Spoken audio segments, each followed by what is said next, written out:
नमस्ते। आप सबका बहुत-बहुत वेलकम ये सेशन में, ये लाइव सेशन जो हम कर रहे हैं। ये सेशन है चैप्टर 3। हम इस बुक को कवर कर रहे हैं, अ न्यू अर्थ। ये एकहार्ट टोल ने ये बुक लिखी है, एकहार्ट टोले। बहुत ही प्रोफाउंड बुक है और इस बुक ने मेरी लाइफ में बहुत ही एक इम्पैक्ट क्रिएट किया था मेरे स्पिरिचुअल अवेकनिंग जर्नी में। तो इसमें मैंने डिसाइड किया कि ये बुक के मैं चैप्टर वाइज़ वीडियोज़ बना रहा हूँ। तो पहले 2 चैप्टर्स की वीडियोज़ ऑलरेडी अवेलेबल है। हिंदी चैनल पे भी अवेलेबल है और मेरे इंग्लिश चैनल पे भी अवेलेबल है। ये 3rd चैप्टर मैं कवर कर रहा हूँ। ये 3rd चैप्टर का नाम है कोर ऑफ ईगो, ठीक है?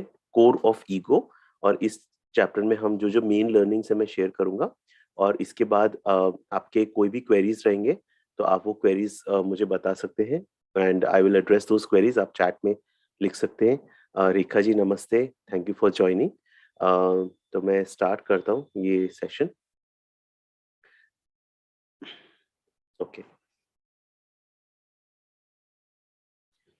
इसमें सबसे पहले ये लिखा है कि ईगो के बारे में वापस से एक ब्रीफ में बताया है, जो हम लोग ऑलरेडी अर्लियर चैप्टर्स में कवर कर सके कि लोग हम सब बहुत डीपली आइडेंटिफाई रहते हैं।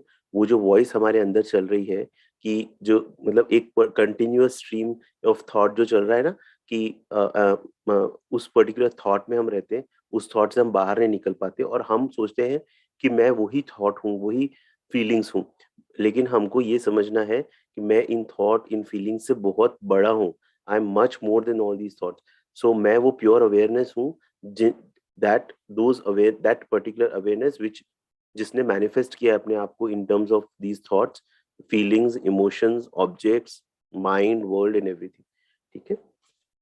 सो एकार्ट बोलते हैं कि एक तो इंडिविजुअल आइडेंटिफिकेशंस रहते हैं और एक कलेक्टिव आइडेंटिफिकेशन भी रहता है, जैसे नेशनैलिटी। जैसे आप किसी पर्टिकुलर देश के लोग होते हैं, वो उस देश से बहुत अटैच रहते हैं, या उस पर्टिकुलर किसी रिलीजन के लोग होते हैं तो वो उस रिलीजन से बहुत अटैच रहते हैं। देखो, जब तक आप किसी के प्रति आप में सेक्रेडनेस है, एक पॉजिटिव फीलिंग है, एक सेक्रेडनेस की फीलिंग है, एक रिस्पेक्ट की फीलिंग है, वो सही है। लेकिन जहां आप उससे बहुत डीपली आइडेंटिफाई हो जाते हो कि उसको किसी ने कुछ बोल दिया और आप हर्ट हो गए और आप कुछ आपने गलत कदम उठा लिया, वहाँ मतलब गलत हो जाता है। तो यही चीज़ हमको समझनी है कि किसी भी सबसे सीखो, सब रिलीजन से सीखो, सब गुरुओं से सीखो, हाँ? देशभक्ति करो, सब करो, लेकिन उसमें बहुत ज़्यादा डीपली आप उसमें अपनी आइडेंटिटी मत खोजो। बस जहाँ आपने वो कर लिया ना, तो आप उसको अपने ईगो का हिस्सा बना लेते हो और फिर वो जो ईगो है ना, वो अलग-अलग तरीके से मैनिफेस्ट होती है। जैसे अगर आप देख रहे हो पूरा जो डिस्ट्रक्शन हो रहा है, रिलीजन के नाम पे डिस्ट्रक्शन हो रहा है, ठीक है? या अभी एक गुरु है, उसका जो फॉलोअर्स है, वो उस गुरु को किसी ने कोई कुछ कह दिया या किसी को मीडिया में कुछ नाम आ गया, तो वो पूरा सब ट्विटर वगैरह पे सब अटैक कर देते हैं वगैरह। वो बिकॉज़ क्या है, उन्होंने गुरु को अपना ईगो बना दिया। एक गुरु का काम क्या होता है कि लोगों को ईगो से बाहर लेके आना, लेकिन यहाँ पे क्या हुआ है, वो फॉलोअर्स ने उस गुरु को ही अपना ईगो बना लिया। तो इससे हमको आइडेंटिफ़ाई रहना है, मतलब उसके प्रति हमको रिकॉग्नाइज़ करते रहना है कि ये चीज़ हमारे अंदर तो नहीं हो रही है। अच्छा, अ,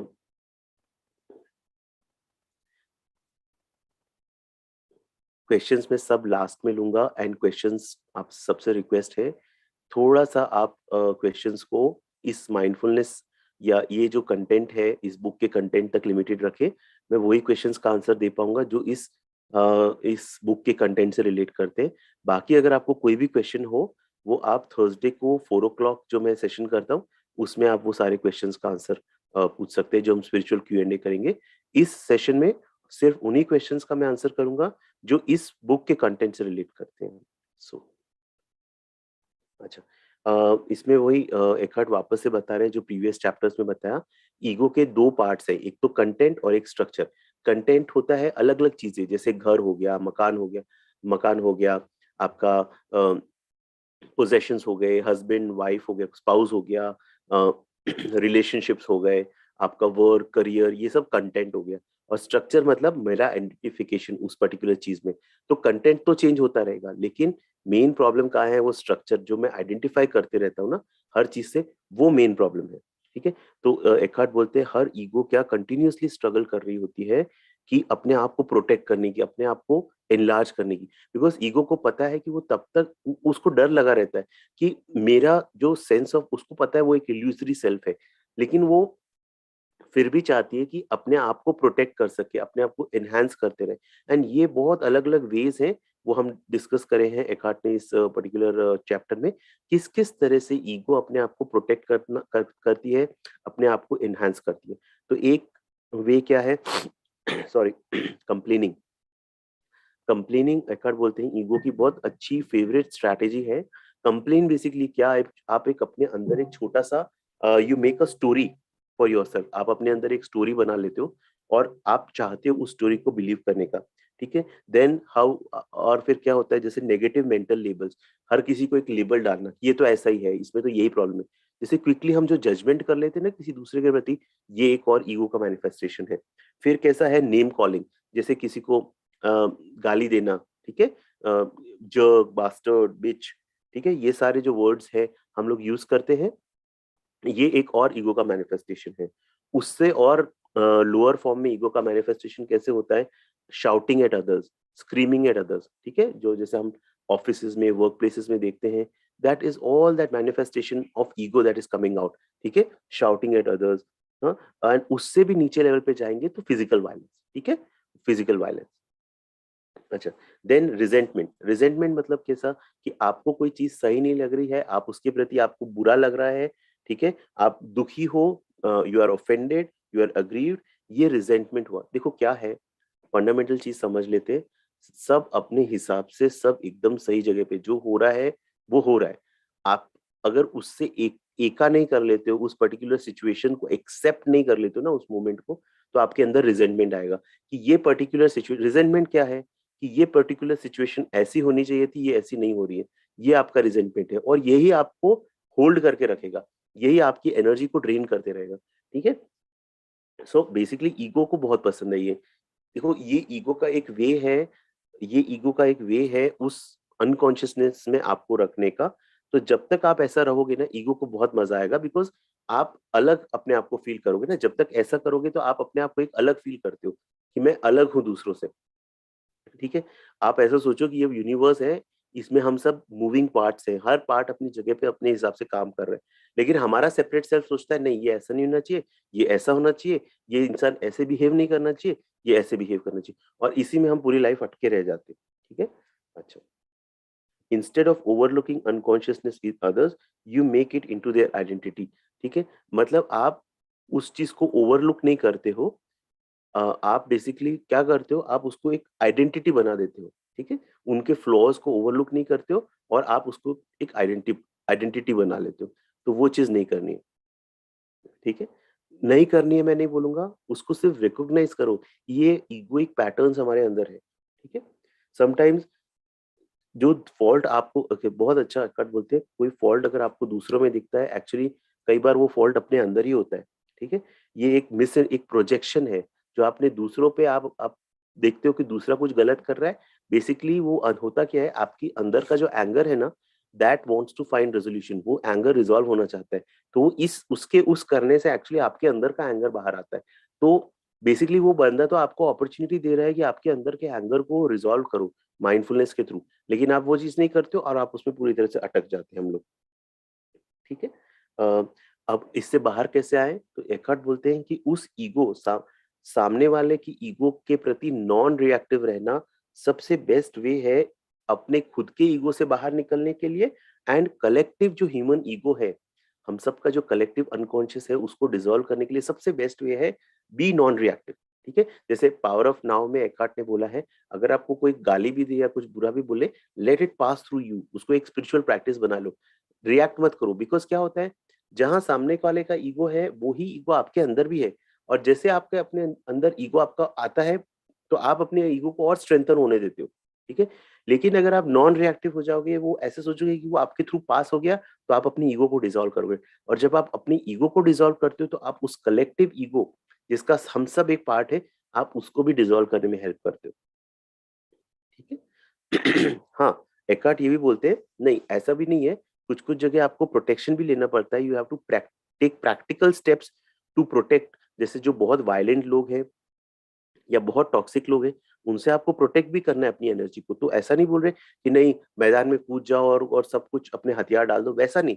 बट सबसे greatest protection is in being consciousness, जो मैंने अपने वीडियोस में भी कवर किया है कि सबसे बड़ा हम जिस तरह से अपनी एनर्जी को प्रोटेक्ट कर सकते हैं, स्पेशली अगर आप बहुत सेंसिटिव हो, आप दूसरे की एनर्जी को कैच करते हो, तो ज्यादा से ज्यादा माइंडफुल रहते हो हर चीज में, हर करते हैं हमारे इंटरेक्शंस में माइंडफुल रहो, हमारा वाइब्रेशन लेवल अप रहता है and we do not attract that person's energy और दैट पर्सन्स कॉन्शियसनेस।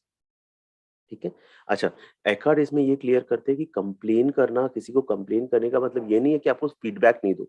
मतलब जैसे सपोज आप किसी एकार्ड एक सूप का एग्जांपल दे रहे हैं कि जैसे आप सपोज कहीं आप कहीं सूप रेस्टोरेंट जाते हो और आप सूप ऑर्डर करते हो, सोचो कि एकदम मस्त ठंड का समय है और वो सूप आता है, वो ठंडा है, तो आप दो तरीके से रिएक्ट कर सकते हो। एक तो आप उसको जेन्युइन फीडबैक दे सकते हो कि भाई ये गलत है, ये सूप इज नॉट राइट, इसमें ऐसा ठंडा है, इट्स टेस्ट भी एकदम ब्लैंड है, टेस्ट भी अच्छा नहीं है, नमक कम है। एट द अदर एंड आप उसको कैसे कर सकते हो, how dare did you give me like this soup, तेरी हिम्मत कैसे हो गई मेरे को ऐसा सूप देने की। तो आप डिफरेंस, फर्क समझ लो। एक जगह आप बेसिकली आप पूरे अवेयरनेस के साथ उसको बोल रहे हो कोई चीज, तो वो that is not a problem, that is not complaining. Complaining कहाँ है, जब आपके अंदर का एंगर और अपने अंदर के रिजेंटमेंट से आप उसको कोई चीज बोल रहे हो ना, उसकी एनर्जी डिफरेंट एनर्जी है, that energy is the energy of the ego. तो वो चीज आपको डिफरेंस समझना है।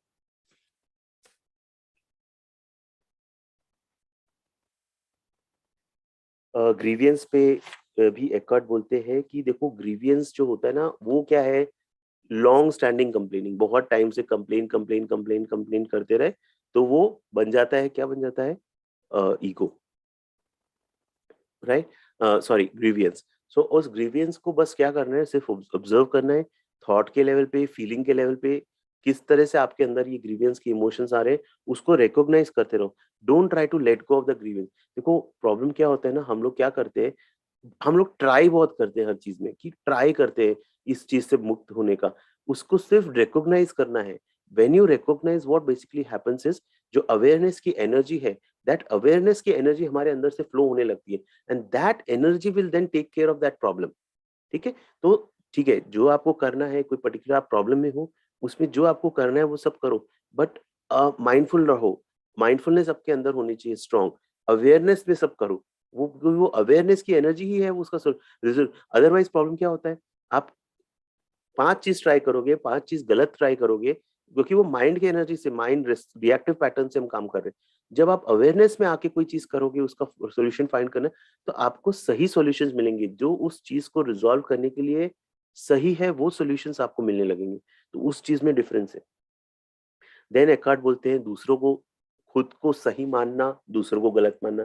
अब ये देख लो, कोई भी बिज़नेस मीटिंग में देख लो, अपने अंदर आप देखो, कोई आपको अगर कोई नेगेटिव नेगेटिव नहीं बोल रहा, बट आपका एक पर्टिकुलर व्यू है कोई पर्टिकुलर डिस्कशन में, forget work, even family setting में भी आपका कोई पर्टिकुलर व्यू है और आपके कोई फैमिली मेंबर का अलग व्यू है, तो हम कैसे उसको जस्टिफाई करते हैं कि नहीं मैं जो बोल रहा हूँ वो सही है, ठीक है, तू गलत है। तू गलत है, वो जो हमारा थॉट रहता है ना, that is coming from ego. Because ego क्या सोचता है, मैं सही बाकी गलत। इसी तरह से ईगो अपने आप को प्रोटेक्ट करना चाहते हैं, और जैसे ही वो सामने वाले को देखता है कि सामने वाले का कोई दूसरा अच्छा व्यू है या कोई अलग व्यू है अपने से, खुद से, तो वो उसको एक्सेप्ट नहीं होता है। ठीक है। अच्छा,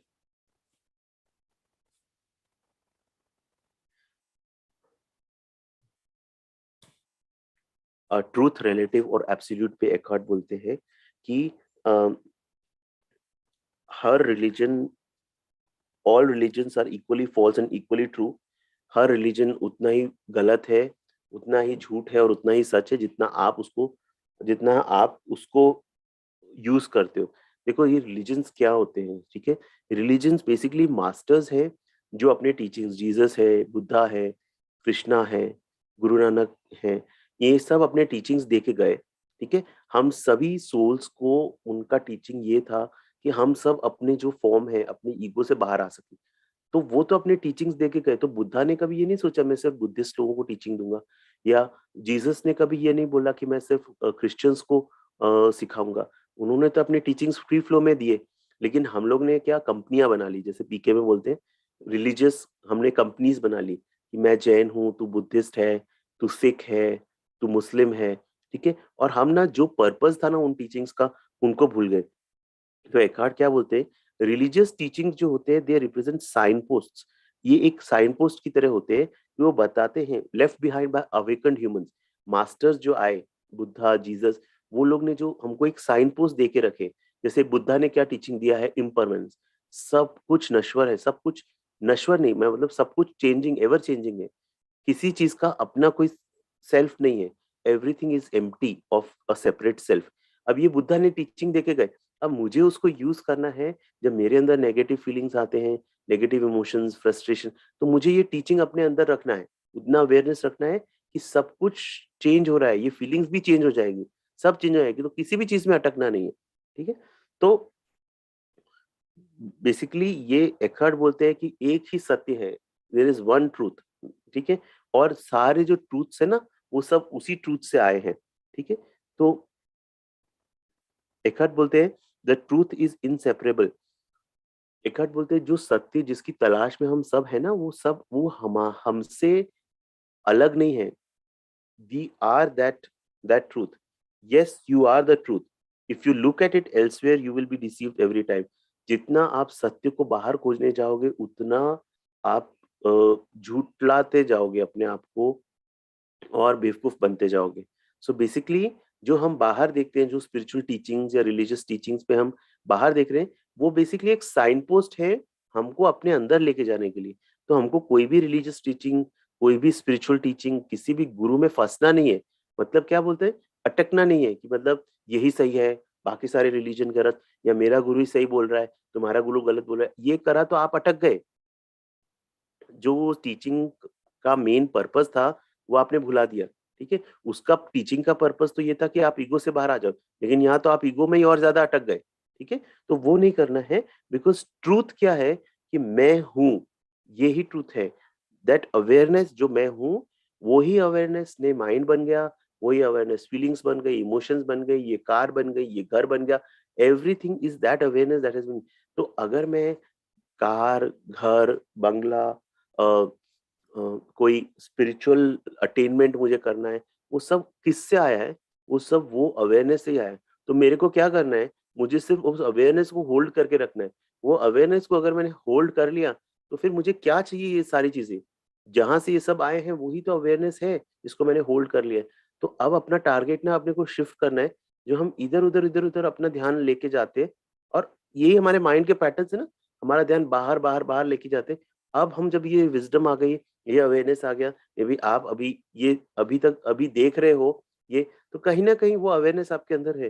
तो वो अवेयरनेस को यूज़ करके पूरी हर समय ट्राई करना है, कंप्लीट अवेयरनेस में रहना है। इस मोमेंट में उस अवेयरनेस को होल्ड करके रखना है, and then that energy starts flowing, और वही एनर्जी हमारा जो भी पर्पस होगा इस लाइफ का, जो भी हमको करना है, छोटा मोटा बड़ा, जो करना है, इज लाइक अ शॉपकीपर। जैसे निसर्गदत्त महाराज क्या थे? एक शॉपकीपर थे, वो फुल एनलाइटेंड बीइंग थे, लेकिन वो एक शॉपकीपर थे, उनका जो काम था। तो उस काम को करते वक्त भी हम पूरी तरह से एनलाइटन हो सकते हैं। ये अपने दिमाग में रखना है कि मैं कौन हूँ। ये फाइनल क्वेश्चन अपने दिमाग में अगर पूछना है ना अपने को, तो अपने को ये फाइनल क्वेश्चन हमको पूछना है कि मैं कौन हूँ? ठीक है? कितना डीप और कितना प्रोफाउंड है मैं ये बोल रहा हूँ, तो खुद I am reflecting on this question. अच्छा, एकार्ट ये भी बोलते हैं कि देखो, जो हर धर्म में आप देखोगे ना, कुछ रूल्स बना के रखे। जैसे क्रिश्चियनिटी में 10 कमांडमेंट्स है, जैसे बुद्धिज्म में प्रिसेप्ट्स रहते हैं, जिसको सिला सिला बोलते हैं, जैसे नो किलिंग, नो स्टीलिंग। ये सब प्रिसेप्ट्स का बेसिकली पर्पस क्या है? ये सब रूल्स का पर्पस क्या है? जब तक आप ईगो से आइडेंटिफाइड हो, जब तक आप ईगो से आइडेंटिफाइड हो, तो आप कुछ बहुत ही गलत नहीं कर लो। ठीक है? खुला छूट मिला है तो कुछ भी करके नहीं आ जाओ। ये एक थोड़े मॉरल कोड ऑफ कंडक्ट डाल के रखे। नो किलिंग मतलब किसी को मर्डर मत कर दो किसी का। नो स्टीलिंग मतलब किसी की प्रॉपर्टी मत हड़प लो, बिकॉज़ उसका कार्मिक इम्प्लीकेशन कितना ज़्यादा स्ट्रॉन्ग रहता है। उतना सिर्फ वैल्यू है इनका। ठीक है? लेकिन अगर आप पूरी तरह से जब अवेयरनेस में आ जाते हो, अवेयर होना स्टार्ट हो जाते हो, तो इतना वैल्यू इनका कम होने लगता है, बिकॉज़ आप ऑलरेडी उस अवेयरनेस में आ। वो अवेयरनेस में आके आप किसी का मर्डर नहीं कर सकते, आप किसी की प्रॉपर्टी नहीं हड़प हड़प सकते। ठीक है? तो वो चीज़ बताइए एकार्ट ने।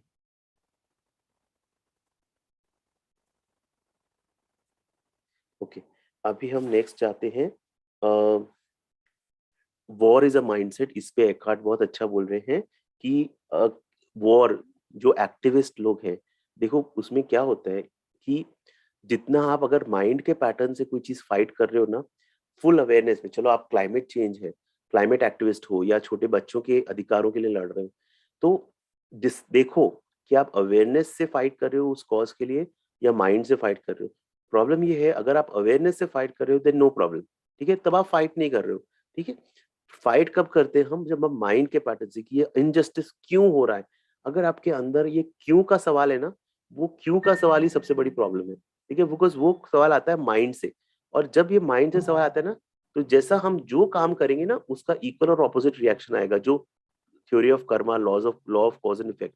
तो अगर आप उस वे से कोई काम करोगे ना, तो उसका unconsciousness, you will be able to attract unconsciousness of other people, है ना। तो इसमें बहुत अच्छा बोला है कि fighting unconsciousness will draw in you into, मतलब कि अगर आप किसी दलदल में आप उस तरह से किसी को मदद करने जा रहे हो, ठीक है, कि मैं तेरे को मदद कर रहा हूँ, आई विल सेव यू, ठीक है, तो आप भी उस दलदल में चले जाओगे, तो वो नहीं करना है, पूरी अवेयरनेस के साथ करना है, ठीक है। और what ever you fight you strengthen, किसी चीज से, जो चीज से भी आप फाइट करते हो ना, उस चीज को आप और बढ़ावा देते हो। तो अगर आप कोई भी चीज के लिए फाइट कर रहे हो, तो ये देखो कि आपके एक्शन से कहीं आप उसको बढ़ा तो नहीं रहे हो, और जो चीज को आप रेजिस्ट करोगे वो परसिस्ट करेगी। जिसको आप देखना, लाइफ में जितना आप किसी चीज से दूर भागोगे ना, वो आपको उतना ही आपके पीछे पीछे पीछे पीछे आएगी, ठीक है। जब आप पूरी तरह से उसको एक्सेप्ट कर लोगी तो बात खत्म, ठीक है? इसमें ही जस्ट एकार्ट ने जो बताया कि जो हमारे मॉडर्न मेडिसिन है, एलोपैथी रहती है, उसमें बेसिकली क्या रहता है, वो बीमारी को एक इलनेस की तरह मानती है और उसको फाइट करती है उससे, ठीक है, जो मेडिसिन रहती है। तो उससे क्या होता है कि वो ऊपर के लेवल पे आपको लगेगा कि प्रॉब्लम ठीक हो गई है, लेकिन एक्चुअली अंदर अंदर प्रॉब्लम ठीक नहीं होती बल्कि और बढ़ जाती है, और उसके साइड इफेक्ट्स निकलने लगते हैं। उसमें ही दो चीजें हैं, एक तो होम्योपैथी और चाइनीज मेडिसिन। ये दोनों जो ट्रीटमेंट्स हैं, वो एकार्ट बोलते हैं कि ये ऐसे ऑल्टरनेटिव ट्रीटमेंट्स हैं जो कि मेडिसिन, जो कि बीमारी को एक एनिमी नहीं समझती है, ठीक है, उसको इलनेस को एनिमी नहीं समझती है, उसको एनिमी नहीं समझ के ट्रीट करती है, तो वो नया इलनेस नहीं क्रिएट करती। अच्छा, देन एक बहुत अच्छा क्वेश्चन पूछते हैं, डू यू वांट पीस और ड्रामा, आपको लाइफ में पीस चाहिए या ड्रामा चाहिए, ठीक है। देखो हम बहुत सारा लाइफ में ना सफरिंग जो हम अपने अंदर लेते हैं ना, अब सफरिंग से गो थ्रू करते हैं, तो कहीं ना कहीं हम डीप लेवल पे चाहते हैं कि हमको और सफरिंग मिले, हमको उस सफरिंग में एंजॉयमेंट मिलता है, उस सफरिंग से हमको मजा आता है। वी अब सरफेस लेवल पे हमको लगता है ये सफरिंग क्यों ली हुई है, हम क्यों इन पैटर्न्स को होल्ड करें, बट कहीं ना कहीं हमारी सोल को उन पैटर्न्स में, it finds joy in those patterns. तो आपको एक टाइम पे क्वेश्चन अपने अंदर पूछना पड़ेगा कि मुझे सही होना मेरे लिए इम्पोर्टेंट है या पीस में आना इम्पोर्टेंट है, ठीक है। एकार्ट बोलते हैं कि जो हम डे टू डे लाइफ में प्रॉब्लम्स देखते हैं, तो क्या हम अवेयर हो सकते हैं अपने माइंड के प्रति कि एक हमारा माइंड जिस तरह से अपनी पोजीशन को डिफेंड करता है, आर्ग्यू करता है, जस्टिफाई करता है अपने आप को, दूसरों को अटैक करता है, दूसरों को ब्लेम डालता है, कंप्लेन करते हैं, रिजेंटमेंट फील करते हैं। देखो ये सारे ना माइंड को ना ड्रामा चाहिए, ठीक है। आप हस्बैंड वाइफ के रिलेशनशिप में बहुत होता है ये चीज, हाँ, दैट कंटिन्यूस एक ड्रामा चलता रहता है, तो वो ड्रामा आपको चाहिए, अ, या आप उस पूरे ड्रामा में भी एक मोमेंट के लिए, एक सेकंड के लिए अवेकन हो जाओ, ठीक है। क्या आपके अंदर वो एबिलिटी है, देखो ऐसा नहीं है आप स्पिरिचुअली भी इवॉल्व होते जाओगे ना, ऐसा नहीं कि आप गुस्सा बिल्कुल नहीं करोगे और आप एकदम शांत हो जाओगे, नहीं, गुस्सा आएगा, फ्रस्ट्रेशन, एंगर, सारे फीलिंग्स और ये सब इमोशंस आएंगे, बट आपके अवेयरनेस बढ़ती जाएगी। दैट मीन्स आप जब गुस्सा हो, आप रियलाइज कर जाओगे, अरे ये गुस्सा मैंने अपने लिए क्रिएट किया है, और ये गुस्सा मेरे को कोई सर्व नहीं, मतलब ये गुस्सा मेरे को हेल्प नहीं कर रहा है, बेसिकली ये मुझे ही और तकलीफ दे रहा है। जैसे अवेयरनेस आपकी बढ़ती जाएगी ना, आप शांत हो जाओगे, आप लेट गो करते जाओगे, छोड़ते जाओगे चीज़ों को, कि यार ठीक है ना, मतलब मेरे को मेरे मन की शांति मेरे लिए ज़्यादा इम्पोर्टेंट है सही होने से, एंड वहाँ आपका ट्रांसफॉर्मेशन स्टार्ट हो जाएगा, ठीक है? अच्छा, अच्छा ये बहुत अच्छे पेजेस, 2 पेजेस हैं, जो मैं थोड़े डिटेल में कवर करूंगा, that is page 78 and 79। Beautiful है कि beyond ego your true identity, हमारी ट्रू आइडेंटिटी हमारे ईगो के आगे है। ठीक है, तो एकार्ट इसमें बहुत प्रैक्टिकल चीज बोलते हैं जी। जब आप सर्वाइवल मोड में आपका ईगो है, जब आप बहुत ज्यादा अभी माइंडफुलनेस में नहीं आए हो, ठीक है, तो क्या होगा कि ईगो के पैटर्न्स तो बहुत स्ट्रांग है, तो आप उस सिचुएशन में गुस्सा आपके अंदर आएगा, एंगर वगैरह सारे इमोशंस आएंगे। ठीक है, तो उस मोमेंट में बहुत डिफिकल्ट होता है कि एकदम माइंडफुल हो जाना, एकदम प्रेजेंट हो जाना। ठीक है, बोलना इजी है, उस टाइम पे सब goes out of the window. ठीक है, बट अगर उस टाइम पे थोड़ा सा भी अपने अंदर प्रेजेंस आ गया कि चलो इस समय मैं गुस्सा हूँ, मेरे अंदर ये इमोशंस है, वो जो ओपनिंग आपने क्रिएट कर दी है ना, वो धीरे धीरे धीरे बढ़ती जाएगी। एंड वो ओपनिंग को ही आपको यूज करना है आगे, उस ओपनिंग को और बढ़ाना है, और वो बढ़ेगी with time. And that opening will take care of all the negative emotions. उसको दैट एनर्जी ऑफ माइंडफुलनेस, वो जो माइंडफुलनेस की एनर्जी, जैसे मैं माइंडफुलनेस चैलेंज में भी हम लोग डिस्कस किए थे कि जब आप माइंडफुल होते हो तो आप अपना, जैसे नेगेटिव इमोशंस आते हैं अपने अंदर, इतने नेगेटिविटी या नेगेटिव इमोशंस आते हैं, हमको क्या है, सबसे बड़ा प्रॉब्लम हमारे एजुकेशन सिस्टम के साथ में, किसी ने हमको ये नहीं सिखाया कि जब नेगेटिव इमोशंस आते हैं तो उसको कैसे हैंडल करें। किसी ने नहीं सिखाया। जब नेगेटिव इमोशंस आते हैं, अगर मैं अपना ध्यान अपने बॉडी पे लेके आ जाता हूँ या अपनी ब्रीथिंग पे लेके आ जाता हूँ, तो देन मेरे अंदर एक डिफरेंट टाइप की एनर्जी जनरेट होती है। उसको आप माइंडफुलनेस बोलो, अवेयरनेस बोलो, वो energy then takes care of the negative emotion. लेकिन हमको तो ये किसी ने सिखाया नहीं है। तो चलो जब जागो सब तभी सवेरा वाली बात है। लेकिन एक बार ये चीज आपके अंदर अगर डेवलप हो गई, तो फिर वो आगे से आगे डेवलप होती जाएगी। ठीक है, वो लाइट आपके अंदर, वो लाइट ग्लो और बढ़ता जाएगा उस लाइट का। एकार्ट बोलते हैं इस ह्यूमन एग्जिस्टेंस का, हम लोग क्यों हैं इस वक्त, इस ह्यूमन एग्जिस्टेंस का एक ही पर्पस है कि हम लोग उस लाइट, उस अवेयरनेस, उस प्रेजेंस को इस दुनिया में लेके आए। ये जो दुनिया पूरा माइंड बेस्ड और ईगो बेस्ड जो दुनिया है, इसमें छोटा छोटा छोटा उस लाइट को, उस अवेयरनेस को लेके आए, इस दुनिया को बेटर बनाए।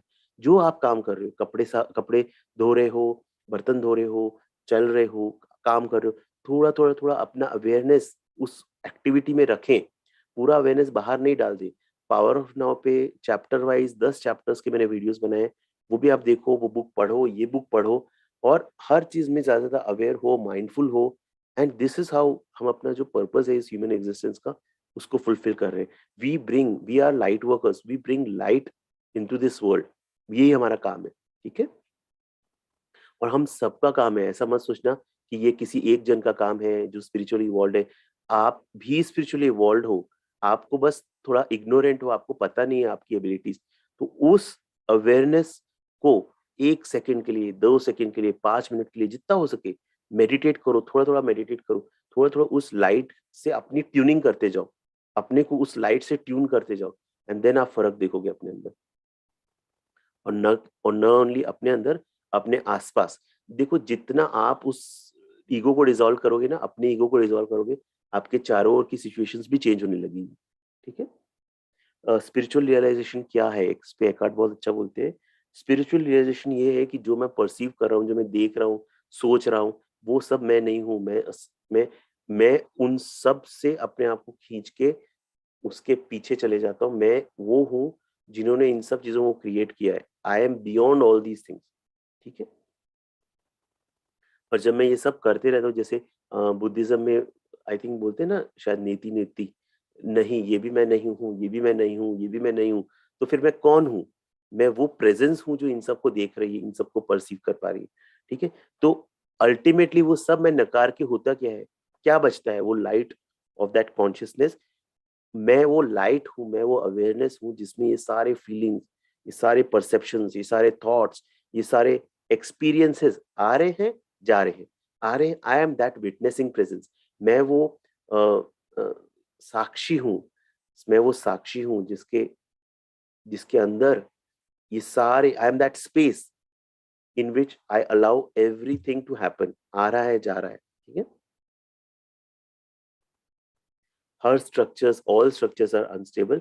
ये बेसिकली सबसे इंपॉर्टेंट ये समझने का है। ईगो क्या करता है? ईगो ट्राई करता है परमानेंस ढूंढने का। ठीक है, शादी करते हैं किसी से, या कोई बॉयफ्रेंड है या गर्लफ्रेंड है या किसी रिलेशनशिप में, सामने वाले से एक्सपेक्ट करते हैं that person gives me permanent happiness, but वो नहीं हो पाएगा ना। हर चीज इम्परमानेंट है, कोई भी चीज आपको परमानेंट खुशी नहीं दे सकती, बाहर की वर्ल्ड की कोई चीज। तो उसमें वो फॉर्म्स आ रहे हैं, डिसॉल्व हो रहे हैं, ठीक है। कुछ लोग जैसे जिनके स्पाउसेस की डेथ हो जाती है, वो अपने स्पाउसेस से इतना आइडेंटिफाइड रहते हैं, उनके डेथ होने के बाद वो पूरी तरह से तहस नहस हो जाते हैं, उनको समझ में ही नहीं आता क्या हो गया उनके साथ में, क्योंकि वो इतने आइडेंटिफाई, उन्होंने उससे बाहर कभी निकल के देखा ही नहीं कि वो वो उससे बड़ी है। That person is more beyond that identification with that relationship. Similar with your work, कुछ लोग काम में इतना ज्यादा डूब जाते हैं, इतना अटक जाते हैं अपने करियर में, प्रमोशंस में, कि ऊपर पहुंचते हैं, और एक लेवल के बाद उनको समझ में आता है कि इसकी वजह से मेरे रिलेशनशिप्स खत्म हो गए, एंड मैं अकेला हूँ at the top, there is nothing. Important thing ये कि गलती किसकी है? उस जॉब की गलती है, उस आपके हस्बैंड या वाइफ की गलती है? नहीं, गलती मेरी है कि मैं अज्यूम करता हूँ कि मेरी खुशी, मेरा आइडेंटिफिकेशन, अभिनव अपने आप को ढूंढता है इन सब चीजों में, वो अभिनव की गलती है, वो पर्टिकुलर उस चीज की गलती नहीं। तो मैं बेसिकली वो प्रेजेंस हूँ which is manifesting as all these things. तो मुझे वो अगर मैं ध्यान में रखूंगा कि परमानेंट पीस, परमानेंट ब्लिस मेरे अंदर है, कहीं बाहर जाने की जरूरत नहीं है। अगर आप देखोगे ना माइंडफुलनेस में, मैं और भी वीडियोस बनाऊंगा एक्चुअली। एक छोटा सा चाय का कप, आप चाय पी रहे हो ना दिन सुबह, एक पूरे माइंडफुलनेस के साथ में, उसमें आपको ना दुनिया भर की खुशी मिल सकती है, एटलीस्ट वो दिन भर की खुशी तो मिल ही सकती है, ठीक है। आप अगर शाम को वॉक कर रहे हो और पूरे माइंडफुली वॉक कर रहे हो, उसमें आपको पूरे दिन की थकान आपकी जा सकती है। हम क्या करते हैं, चाय पी रहे तो ऑफिस के बारे में सोच रहे हैं, फिर शाम को भी वॉक कर रहे तो भी सुबह किसने क्या बोला उसके बारे में पूरी तरह माइंड या ईगो में रहते हैं। अब हमको क्या करना है, वो माइंड या ईगो से बाहर निकलना है, ठीक है, धीरे धीरे। देखो सब धीरे धीरे होगा। ये ये बहुत ही ना स्लो जर्नी है, बट ये जर्नी ना हाईएस्ट जर्नी है।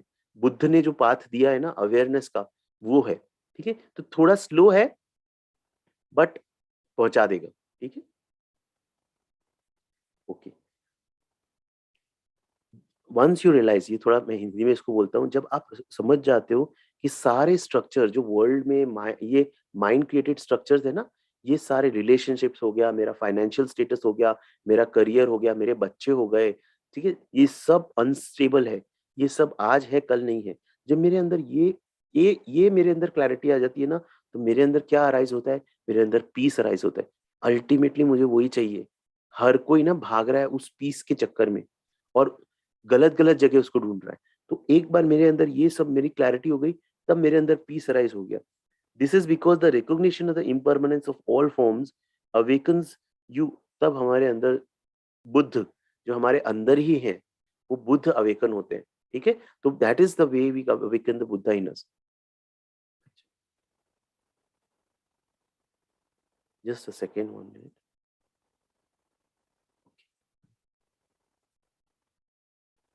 Okay, yes.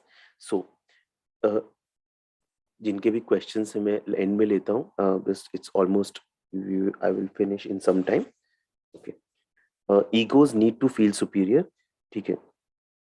देखो इसमें अगेन ये एक और पॉइंट है। देखो कई बार अपने पास कोई इन्फॉर्मेशन होती है किसी के बारे में, और हम बोलते हैं अरे तेरे को पता नहीं, मैं बताता हूँ, ठीक है। दैट इज अगेन बहुत सटल चीज है। यहाँ पे क्या हो रहा है कि मेरी ईगो बोल रही है अरे तुझे पता नहीं मुझे पता है। दैट मीन्स ईगो को अपना स्ट्रेंथ, एक एलिवेटेड अपने आप को फील करती है, और दूसरे को फील करती है अरे इसको पता ही नहीं है। ऑफिस में जो गॉसिपिंग होती है कि अरे मुझे लेटेस्ट गॉसिप पता है, तुझे पता नहीं। तो this is again a manifestation of the ego. और फिर ये क्रूड फॉर्म्स में किस तरह से मैनिफेस्ट होता है, गॉसिप, ठीक है। गॉसिप में मैलिशियस एंगल आता है, क्रिटिसिज्म, जजमेंट, ठीक है, ये सारी चीजें आती है। तो गॉसिप, जब आप गॉसिप करो तो देखो ये आपका ईगो आपके अंदर से किस तरह से मैनिफेस्ट हो रहा है, ठीक है। अच्छा, एक और चीज कि अगर किसी के पास आपसे कुछ ज्यादा है, तो ईगो क्या दो चीज से कर सकती है। या तो ईगो सेल्फ पिटी मोड में चली जाएगी, अरे मेरे पास तो कुछ है ही नहीं, मेरा तो ऐसी किस्मत है। ये अगेन ईगो का एक वे है अपने आप को प्रोटेक्ट करने का। दूसरा वे क्या है उसको क्रिटिसाइज करने का कि अरे ये तो बकवास है, इसने जो पैसा कमाया है वो सब गलत तरीके से कमाया है, ऐसा थोड़ी होता है, ठीक है, और जो भी इस तरह से। हाँ? अब आप सोचो, मैं तो सिर्फ ये एक दो चीज बोल रहा हूँ कि किस किस तरह से ईगो आप मैनिफेस्ट करते हो अपनी लाइफ में। थर्ड क्या होता है, अगर वो पर्सन बहुत फेमस है, बहुत नोन पर्सन है, तो ईगो क्या करता है, एसोसिएशन, उससे एसोसिएट कर लिया, एकदम उससे एकदम दोस्ती कर ली, ठीक है, बिकॉज ईगो क्या, इससे ईगो का सेंस ऑफ सेल्फ, वो पर्सन 10 लोग के बीच में फेमस है, तो ईगो क्या करेगा, अपना ईगो क्या करेगा, उसको क्रिटिसाइज करने से तो बात बनेगी नहीं, ईगो को पता है क्योंकि वो इस लेवल पे है, तो ईगो क्या करेगा कि अपने को उससे और एसोसिएट कर लेगा, उससे दोस्त बना लेगा। उससे क्या होगा कि ईगो चाहता है कि उसका भी सेंस ऑफ सेल्फ बढ़ जाए। ये सारे ईगो के प्लेस हैं हमारे डेली लाइफ में, किस तरह से होते हैं। Then fame, ego and fame, name dropping, कि अरे मैं तो कल इससे मिल के आया, ये तो मेरा दोस्त है, ये पुलिस कमिश्नर है, या व्हाटएवर, या ये कोई पर्टिकुलर कोई नेता है, अरे ये तो मेरा उठना बैठना रोज का है भाई, ठीक है। तो जब हम ये बोलते हैं तो क्या होता है, बेसिकली हम दूसरों के सामने अपना ईगो दिखा रहा है, ईगो ट्राई कर रहा है एक एक अपने आप को एनहांस्ड इमेज क्रिएट करने का। तो ये चीज का भी हमको ध्यान रखना है। देन लास्ट में बस इसलिए, मतलब लास्ट में एकार्ट ने इस चैप्टर में ये बोला है कि एक फेमस पर्सन के लिए एक जेन्युइन रिलेशनशिप में होना बहुत डिफिकल्ट होता है, बिकॉज प्रॉब्लम उस फेमस पर्सन, जैसे ये सेलिब्रिटीज है, फिल्म स्टार्स हैं, इनके इसमें प्रॉब्लम क्या हो जाता है कि एक्चुअली उनके सामने जो लोग आते हैं ना रिलेशनशिप में, वो उनके रियल सेल्फ को नहीं, मतलब करते, मतलब उनको रियली प्यार नहीं करते, बेसिकली उनका जो इमेज है वो उससे प्यार करते हैं, और वो इमेज तो कभी ना कभी खत्म होना ही है। तो फिर वो जब वो इमेज खत्म होता है तो फिर उनके रिलेशनशिप्स भी टूट जाते हैं। तो यही पूरा गेम है कि मतलब किस तरह से हमारे रिलेशनशिप्स में ईगो इम्पैक्ट करता है, और लाइफ के हर एरिया में। तो ये मेरा थोड़ा सा कुछ लर्निंग्स था। आई होप इससे आपको कुछ यूज हुआ होगा, कुछ एक पर्सपेक्टिव मिला होगा। मेरा सिर्फ अल्टीमेट पर्पस यही है कि ये बुक जो है ये बहुत पावरफुल बुक है, तो अगर आप डीपली इसमें समझना चाहो, पढ़ना चाहो, और इससे इंस्पायर होके आप करो, या आपके अंदर थोड़ा सा अवेयरनेस या प्रेजेंस का डॉन हो सके, तो मेरा पर्पस फुलफिल हो जाता है ये वीडियोस बनाने का। सो ये 3 चैप्टर है।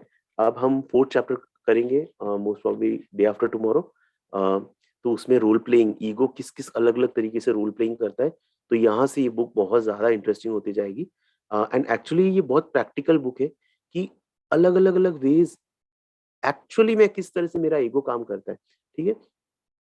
सो उसको पता करने का, so I hope it was useful. अच्छा, अभी मैं थोड़े से क्वेश्चंस देख लेता हूँ। मैं वापस क्लियर करता हूँ कि इस सेशन में मैं सिर्फ इस बुक से रिलेटेड क्वेश्चंस लूंगा, मैं और कोई भी क्वेश्चंस नहीं लूंगा।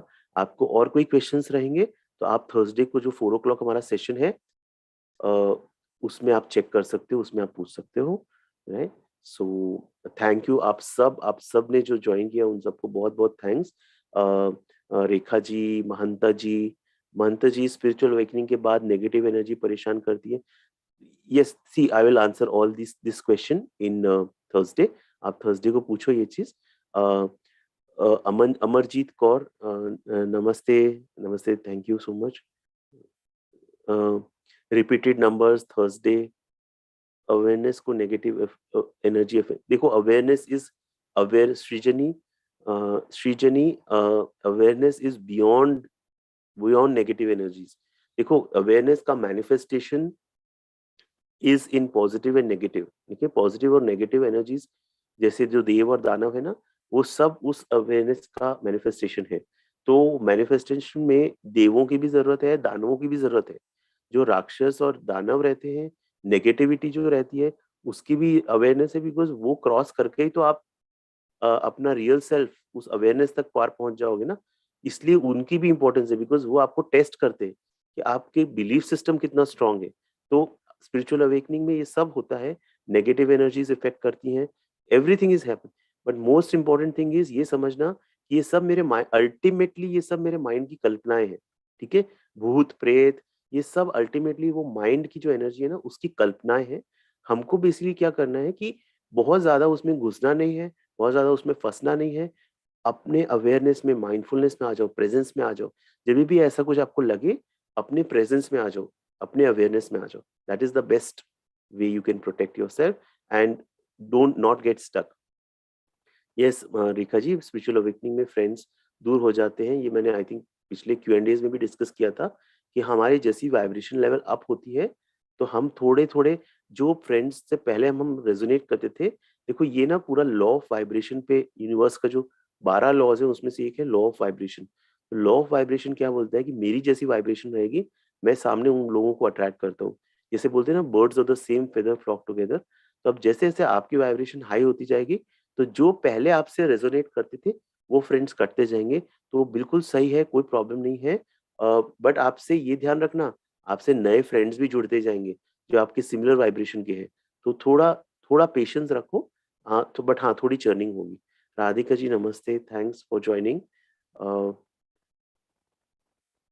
यस अमरजीत जी बोल रहे हैं स्पिरिचुअली पॉजिटिव सोल्स को अट्रैक्ट करती है एंड नेगेटिव ऑरा सोल्स को डिस्ट्रैक्ट करती है। Yes, yes I think the same thing what Amarjeet ji आप बोल रहे हो कि पॉजिटिव सोल्स भी आपके आपको आप you will be getting connected with them.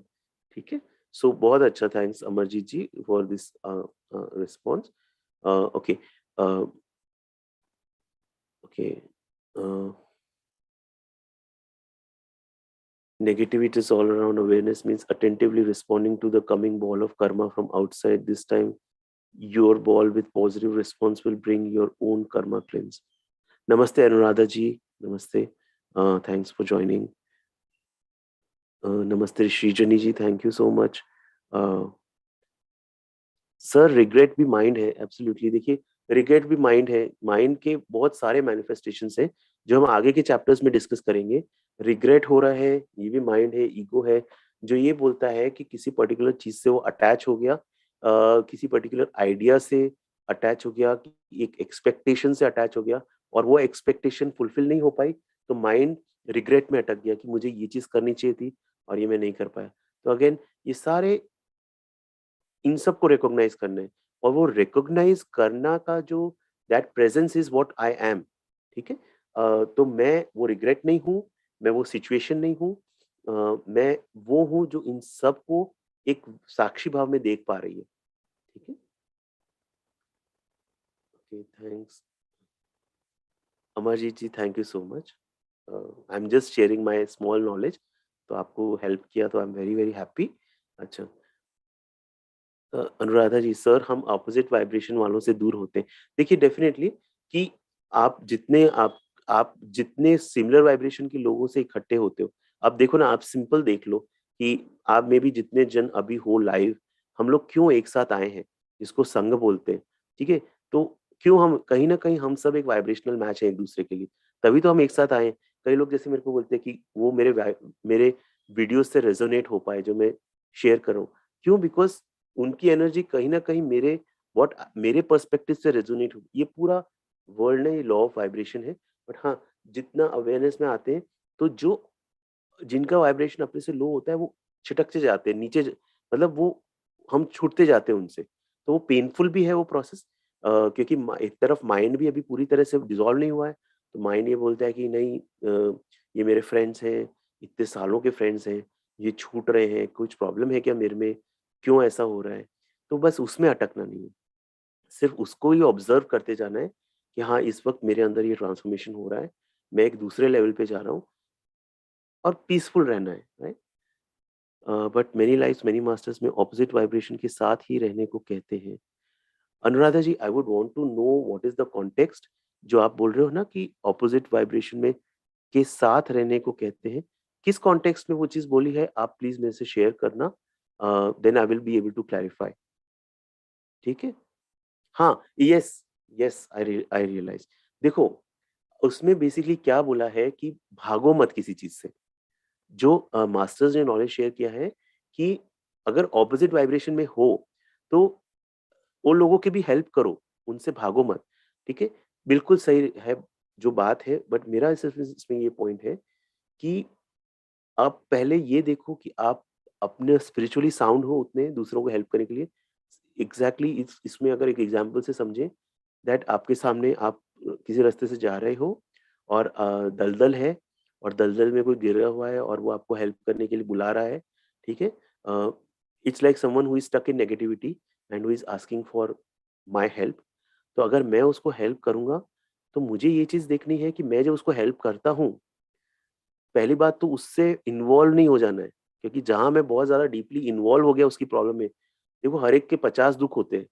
As a therapist और स्पेशली अगर आप में से कोई हीलर है या थेरेपिस्ट है, वो इस चीज़ को समझ रहे हैं कि अगर आप किसी कोई सोल है लो वाइब्रेशन में उसको हेल्प कर रहे हो, पहले तो इन्वॉल्व मत हो जाओ, हेल्प करो with full awareness, with full mindfulness.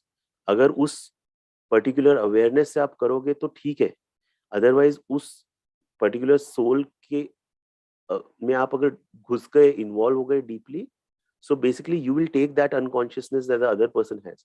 So basically it will be only a transference. उसका प्रॉब्लम आपने अपने सिर पे ले लिया। तो वो चीज़ नहीं करनी है, अवेयरनेस में रह के हेल्प करनी है। At the same time what many lives many masters, मेरा सिर्फ इसका इंटरप्रिटेशन ये है कि दुनिया में हम हैं, तो हमको लोगों को हेल्प भी करनी है, जो मे बी लो वाइब्रेशन में है या हमसे ऑपोजिट वाइब्रेशन में है, उनको हेल्प भी करते चलना है। This is what my sense is. But एक एट द सेम टाइम आप जैसे इवॉल्व होते हो स्पिरिचुअली, तो ऑटोमेटिकली आपका सर्कल चेंज होता है। हाँ, फिर अगर आपका पर्पस ये है, as a teacher, as a counsellor, as a therapist, अगर आपका पर्पस है, लाइफ पर्पस ये है कि आपको उन लोगों को हेल्प करना है, तो ऑटोमेटिकली वो लोग आपके टच में आते हैं, आप उनको हेल्प करते हो, because that is part of your soul purpose. ठीक है, तो I hope this is, I have been able to explain both the things. अच्छा, किसी और को कोई क्वेश्चन, ये ईगो क्या है, प्रेजेंस क्या है, ये समझ पा रहे हो, या किसी को कोई डाउट है इसमें? अगर बिल्कुल भी अगर समझ में नहीं आ रहा है ना इस बुक का, जो इस बुक में मेंशन्ड है, तो आप थोड़ा टाइम दे दो। वापस कुछ महीने बाद अपना मेडिटेशन करो और वापस इस बुक पे आओ, वो इसका नॉलेज बहुत डीप लेवल का है। ठीक है? मतलब जो हाईएस्ट नॉलेज जो बोलते हैं, वो है, क्योंकि ego is the final thing, right? So उसी को, मतलब ईगो के पार जाना है। ठीक है, थैंक यू सो मच। बहुत अच्छा लगा मुझे ये सेशन लेके, एंड आप सब जॉइन किए, आप सबको बहुत-बहुत धन्यवाद। Thank you so much. अभी हम जो चैप्टर 4 लूँगा मैं, मोस्ट प्रोबेबली थर्सडे को, आज तो Tuesday, I will do it on Thursday, same live session. किसी को भी कोई भी क्वेरीज़ हो आप पूछ सकते हो सेशन के एंड में। Thank you so much. God bless you. Take care.